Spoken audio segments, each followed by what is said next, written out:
Hey guys, today I'm back in my closet and I wanted to talk about 7 big mistakes you can make while investing into Pokemon. Now, I wanted to make this video because honestly, when I started, I made a ton of mistakes because I didn't know what I was doing. So I wanted to make this video to share with you guys all these mistakes that I made so you don't make them yourselves. So whether you're just starting, to invest into Pokemon or you've been doing it for a little bit now, I think this video might be helpful for a lot of people out there because I just made all these mistakes and I wish I could have avoided them. So let's start with the first one, and I think this is the biggest one, is spending too much at once and not budgeting. Now, I can't tell you how much to budget or how much to spend because I don't know how much you guys have saved or whatever that you can spend and invest into Pokemon. You guys are going to have to figure that out yourselves, so you got to figure out, how much money do you have aside that you can spend on it or on Pokemon, or how much a month, you can spend. You're going to have to figure that out yourselves because I can't tell you guys that. And the problem with, spending too much at once is that when you spend all your money at one time and you have none left, you're going to miss out on a lot of opportunities. And this has happened to me, and I'll give you guys a perfect example. So up here, if you guys see my other videos, I bought these about like a year ago on Black Friday, and these were $30 a piece. And these have like Evolving Skies, Chilling Reign, Fusion Strike, a lot of good sets in here. But at the time, as you can see, I only have 8 of them, and they're $30 each. At the time, I had like no money. So I was only, this basically the max I could have bought.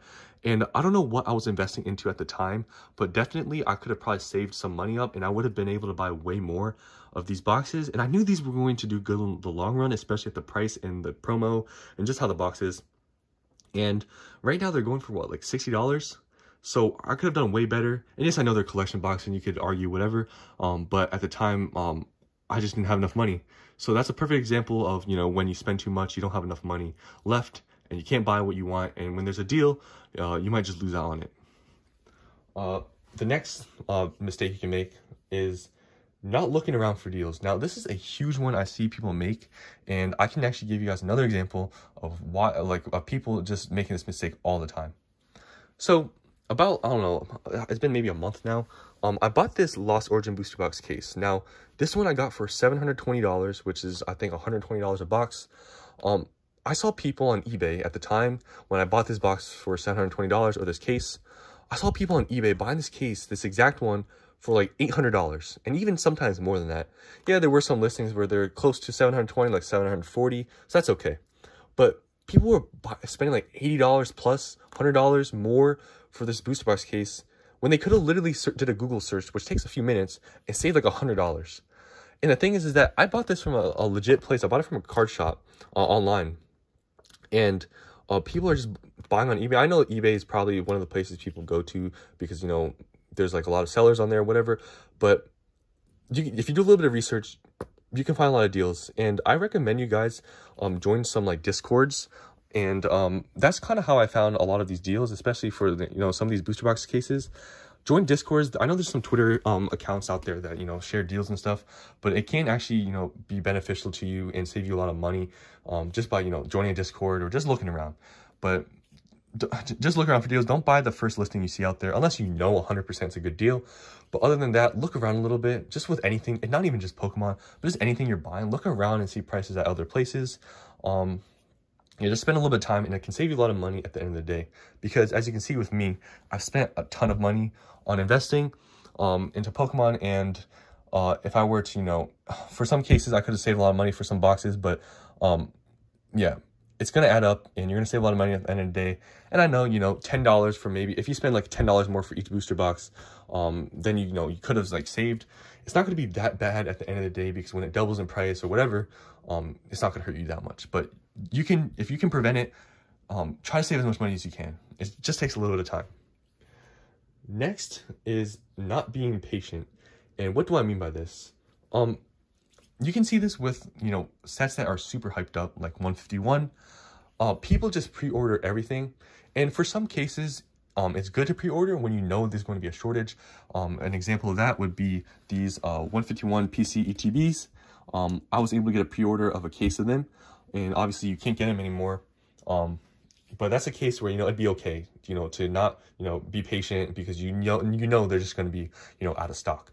But for, the general products that are out there, like Elite Trainer boxes, booster boxes for like regular sets, people pre-order them, and like there's going to be enough on the market to, you can get them at a way cheaper price. Like for example, like Scarlet and Violet, all those booster boxes there's a ton of supply, and people knew there was going to be a ton of supply, and yet people probably still pre-order them for MSRP when they could have literally waited a little bit and they would have gotten it for a better price. And I know for some sets like 151, the price for it to go down a lot, it might take a little bit, so it's fine to buy a little bit here and there and just like have fun opening. But in terms of investing, you have to be patient and wait a little bit, because if you buy a set, especially a set, products from a set that just came out, you're probably going to be ending up spending a lot more than you should, when you could wait a little bit, wait for the hype to die down and the prices to drop. Next is buying products that aren't popular. Now, this is a thing that I felt like I was doing, especially in the beginning, because I thought just any product, any sealed product that had packs in it would 100% be a good investment, and, people were going to want it. But that's just not true.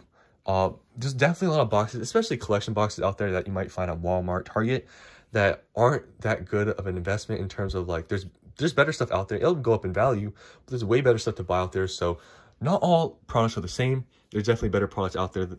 Some of them are terrible. I've seen some people on like Facebook Marketplace, and I could tell that they didn't probably know what they're doing or whatever, and they were just trying to flip, and they had no knowledge, because they were I see what they're selling, and they're selling just very random stuff like theme decks and just random tins.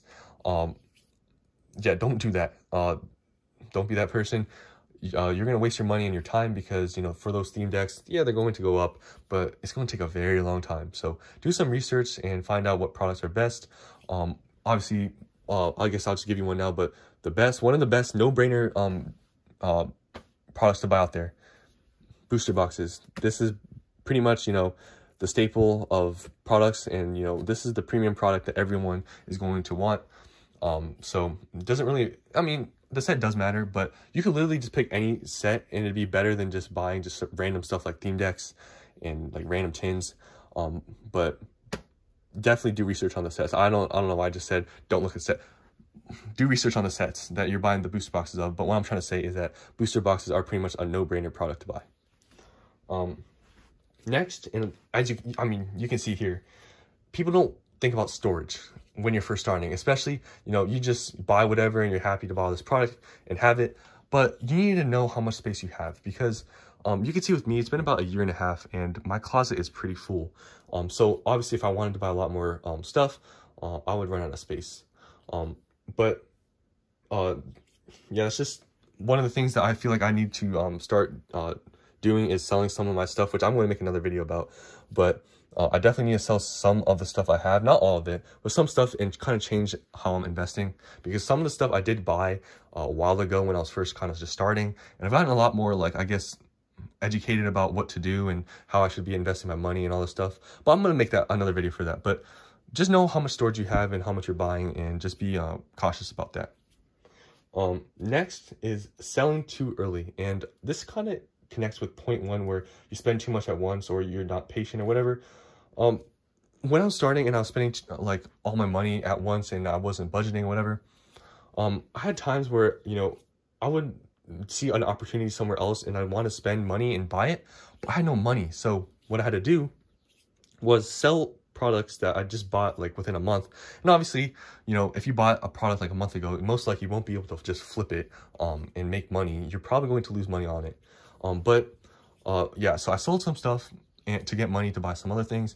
And yeah, if you make that mistake, it's okay to sell and like sell for a loss, because here's the thing, it's better to lose some in the beginning than like lose a lot at the end. And what I mean by that is, okay, let's say you buy, I don't know, a booster box for like $100, but you sell it for like $90. You lose $10, but if you use that money and spend it on something else that is going to do better long term, you might be making a lot more than if you were, to just hold on to that product and just, wait it out.